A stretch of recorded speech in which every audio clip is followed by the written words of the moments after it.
There's a federal grant available? Federal grant, the EDA. Okay. Doug?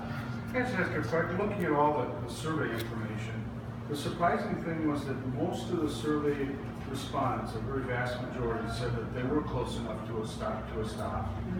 But the big issue was two things, well, three things. Cost, which surprised me a little bit, but maybe you shouldn't have. Inconsistency and reliability, and kind of a second part of that was the third one was didn't go to where I needed to go. Right. So those are the three things that just jumped out of the survey. The ones that have done the surveys, any comments on that?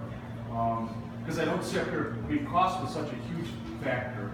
I would have thought that access to the bus stops would have been one, or safety, and those were all, there were concerns, but they weren't huge. Right. Cost was just overwhelmed everything else. Right. What can somebody describe what the costs of the bus system are today for a person trying to travel to a healthcare facility from northern Pontiac to the hospital?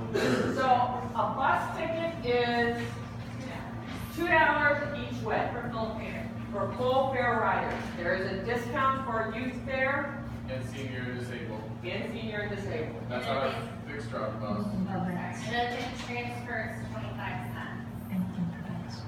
Okay. You use the small bus, which is the Connector. reservation system that Donna mentioned. The full fare is $4, but most people who ride that bus are senior disabled, that's only $1 each way. So when you compare that, I agree with your observation, it's a very interesting one because it's kind of, it costs us almost $30 per ride to provide that service that's $4 or $1. And when people don't have Smart to use as an option, if you think about the other alternatives, which are usually just taxi cab, that gets really expensive as well if you don't have a family member that's able to, or a friend or someone who's able to give you a ride. So that might be why the cost is kind of coming up to the service, because it's not just a matter of Smart being expensive, but their alternative also is expensive.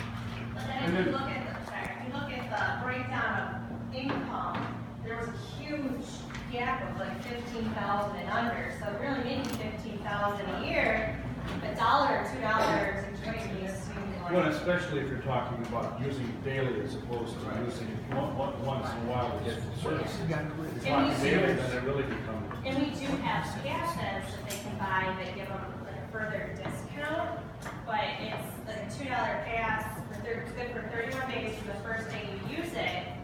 It's $66, so it's a lot of money to put up front Yeah. right away.